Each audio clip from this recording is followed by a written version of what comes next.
L'or pillé des pharaons aux éditions Buchet-Chastel, c'est la nouvelle enquête du journaliste d'investigation Vincent Noss, qui est aujourd'hui en plateau pour nous détailler son parcours et apporter son regard sur les affaires qui ont secoué le Metropolitan Museum à New York et le Louvre. Vincent Noss, merci beaucoup d'être avec nous. Bonjour. Est-ce que tout d'abord, vous pouvez nous remettre dans ce contexte sur pourquoi Jean-Luc Martinez a été mis en examen en 2022. C'est vrai que c'était une nouvelle qui a beaucoup secoué le monde de la culture à l'époque. Oui, ça a été vraiment presque une déflagration, on pourrait dire. Jean-Luc Martinez est l'ancien président directeur du Louvre, donc ça a été un personnage considérable. Mhm. D'ailleurs, depuis, il est devenu ambassadeur. Il a rédigé plusieurs rapports contre le trafic. Oui, en amont de sa présidence. Oui, et donc on est vraiment, tout le monde est tombé des nues, quoi, à ce moment-là. Ça a été vraiment un choc. Et ce qu'on lui a reproché, c'est que il y avait une partie de la collection du Louvre Abu Dhabi, qui est un musée aux Émirats, Mhm. un musée des Émirats même, il faut préciser, c'est pas une antenne du Louvre. Il y a une partie de la collection a été acquise avec une aide française d'une agence dont il s'est occupé. Il était le président du conseil scientifique de l'agence. Et donc, si vous voulez, ce qui est terrible, c'est qu'il y a eu, après une investigation que je décrypte dans le livre, qui, à mon avis, a été menée à charge, Mhm. et avec des erreurs, même de conduite, enfin, pas mal de pépins, de chaos. Et ce qui est terrible, c'est que, bon, ben, en fin de compte, on l'a mis en examen, lui, ainsi qu'un autre conservateur, parce que, fondamentalement, ils avaient fait leur travail.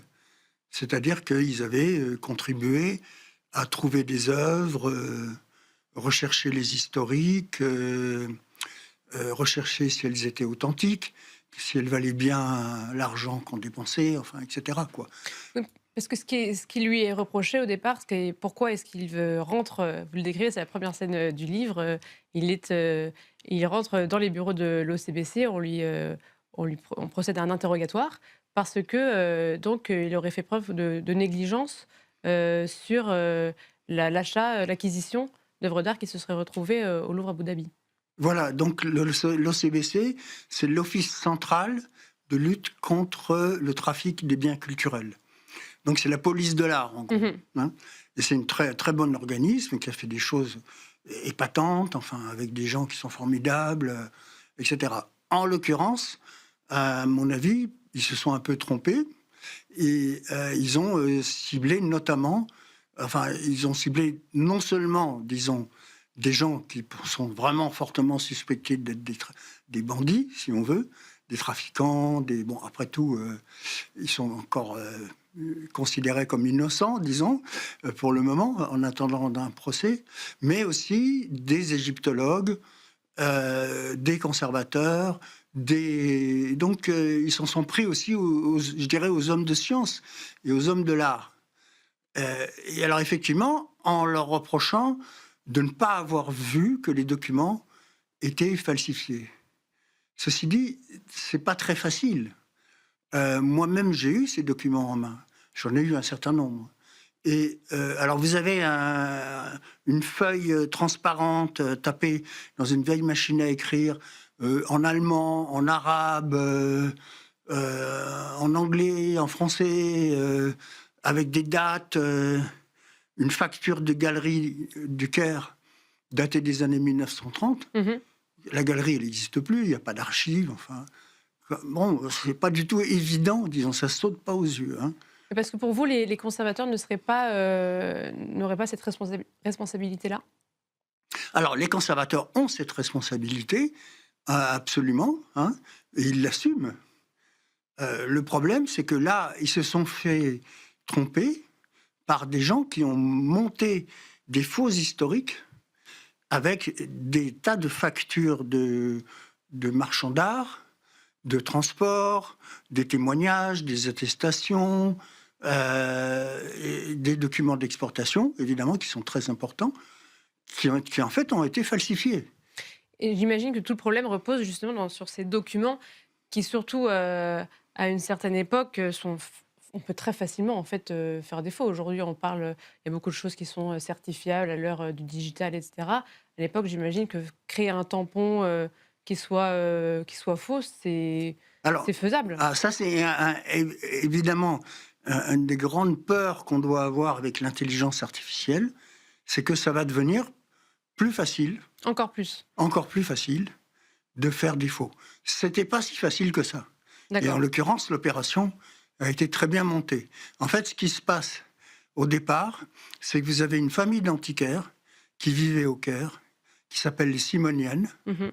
qui sont d'origine arménienne, bien sûr, et dont le principal personnage, si vous voulez, le parrain de la famille, vivait en Allemagne. Et donc, ils ont ramené du Caire, apparemment, des factures vierges, Ah, d'accord. des choses comme ça, des documents d'exportation, des choses comme ça, qu'ils avaient trouvés pendant qu'ils étaient en activité au Caire. Et donc, voilà, donc évidemment, c'est fait pour tromper, et ça marche assez bien, quoi. Parce que ce qui est intéressant, c'est ces noms-là que vous citez, c'est que ce sont des noms qu'on retrouve déjà dans l'affaire du sarcophage volé, pour le coup, et ça c'est acté, la justice a fait, a statué dans l'affaire du sarcophage qui a été volé et qui a été retrouvé au Met. Et ce sont les mêmes noms qu'on retrouve dans ces deux affaires. Voilà, alors c'est ça qui déclenche aussi d'ailleurs l'enquête que j'ai menée pour ce livre. Il y a un sarcophage doré qui est acheté pour 3,5 millions d'euros, ce qui n'est pas rien, par la métropolitaine, qui est très fière, et qui l'expose. Et à ce moment-là, un des trafiquants qui l'avait pillé en Égypte a dénoncé, par des circuits un peu tortueux que je délivre dans le livre, a dénoncé le pillage. Et avec des photos à l'appui. Et donc j'ai vu des photos où on voit le sarcophage sorti de terre, Oui. qui est abîmé, sali, il est posé sur une couverture. Donc voilà. Et on a la date de cette photo, puisqu'elle est horodatée, évidemment, et que c'est retrouvable par les services d'enquête.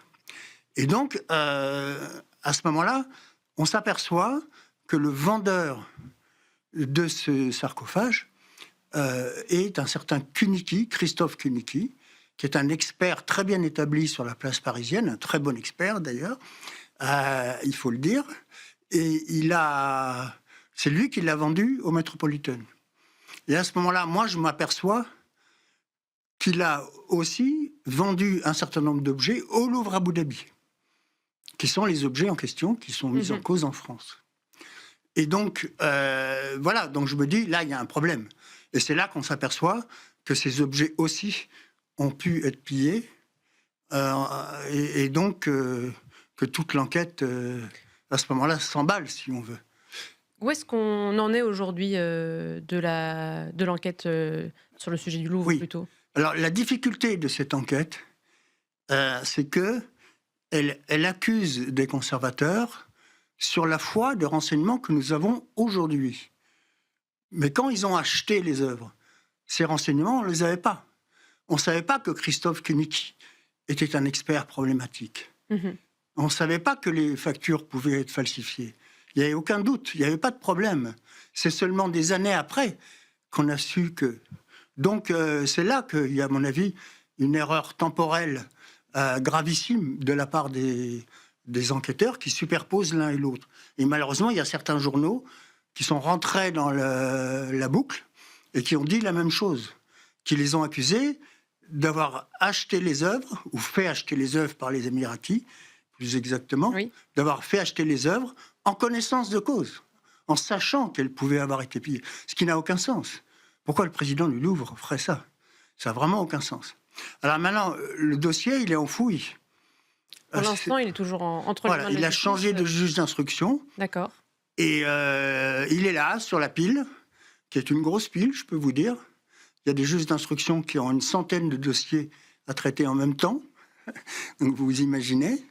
Et bon, il n'est pas prioritaire de prioritaire, comme on dit.